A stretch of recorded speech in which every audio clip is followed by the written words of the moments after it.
So really being able to step back and think about the purpose in our own work. Like who is it that we're, through our work, we're meeting needs or supporting or caring for? Yes. And what is that contribution that we're making? Yes. And of course that might be easier in what we call the helping professions. Of course, a doctor or a nurse, gets that sense more, can get that sense more directly. But even manufacturing jobs, service jobs, we're contributing, and we're contributing some things that the doctor might not be able to contribute. It may be more difficult in support positions. The cost accounting, the cost accountant in a large corporation may have more trouble seeing it. But they play an important role in keeping things organized and keeping chaos at bay. That's important. They do things that the corporation would not be able to meet their, fulfill their mission if it wasn't for the people in the back office keeping things organized. These things are important. A couple of questions people can ask themselves. One is, if I wasn't doing this, if nobody was doing this kind of work, what would be the result? What would society be missing? Another question a person can ask is, who's paying me and why? Why is somebody willing to pay me to do this work? Now, they may end up, a person may end up saying, well, okay, so I've got meaning, but I'd rather do something that's more meaning for me personally. Well, that's fine. I mean, I don't object to that, but I think we should start by seeing the value in what we're doing now.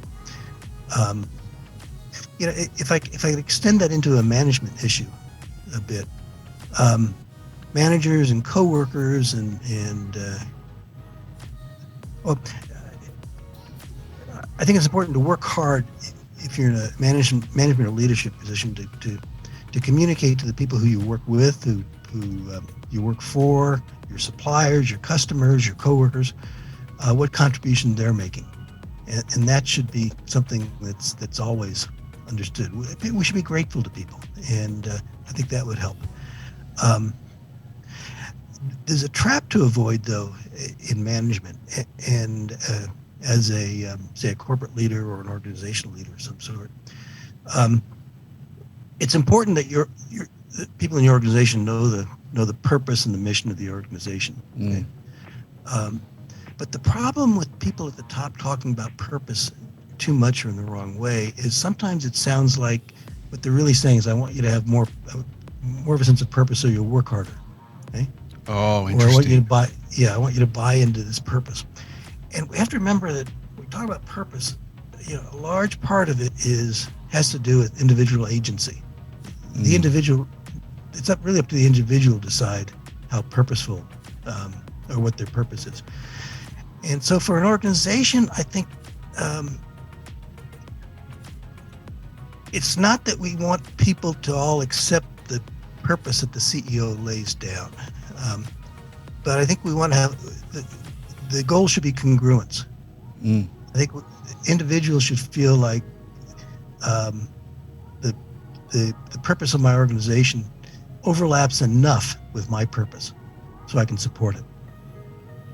Yeah, I think that makes perfect sense. And I think it's an interesting challenge, because I think if we do talk about purpose at work, like you said, it can feel like I'm just wanting you to work harder, or I really want you bought into this purpose, there could be some points to that. But I think if we're going to do that and do that the right way, we've got to be okay with people inviting themselves to leave and deciding that it's not a good fit. I got to find something else.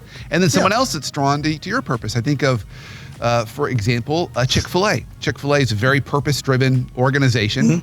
And they talk about their purpose being, can have a positive impact on everyone that comes in contact with them in the stores. So it's not so much about the tasty chicken sandwich. It's not so much about the product as much as it is about the service and the experience.